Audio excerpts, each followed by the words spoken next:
तुर्किया के सदर रजब तैयब अर्दवान ने सदर आसिफ अली जरदारी को टेलीफोन करके ओहदा संभालने पर मुबारकबाद दी है।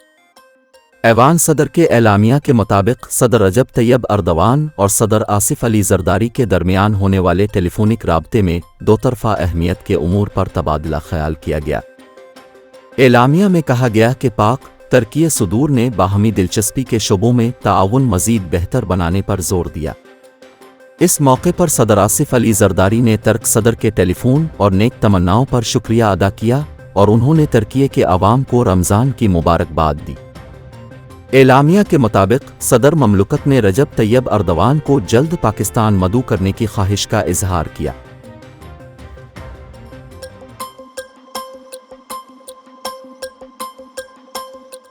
वज़ीर आला पंजाब मरियम नवाज दफ्तर से वापसी पर अचानक जौहर टाउन मॉडल बाजार पहुंच गईं। स्टॉल्स का मुआयना किया, फल और सब्जियों की रेट लिस्ट चेक की, किराना स्टोर्स पर चीज़ों के नर्ख भी मालूम किए।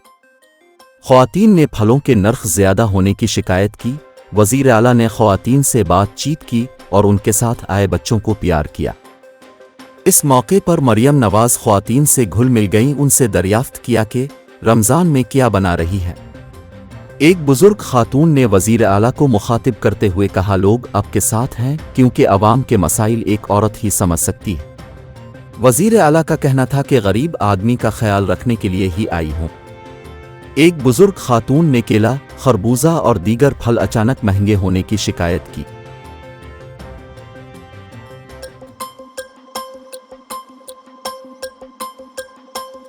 अलीमा खान का कहना है कि हम तमाम केसेस का सामना करेंगे।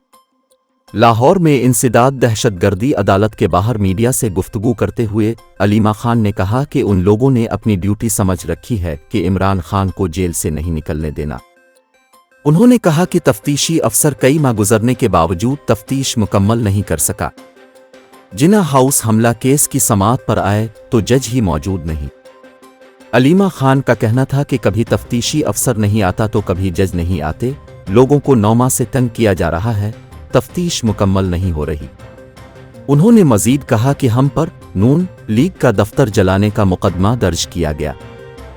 मरियम नवाज को साथ लेकर नून लीग के दफ्तर, कलिमा चौक और कोर कमांडर हाउस जाएंगे। अलीमा खान ने कहा कि बानी PTI की आंख में तकलीफ थी, सुपरिंटेंडेंट को बताना चाहिए था।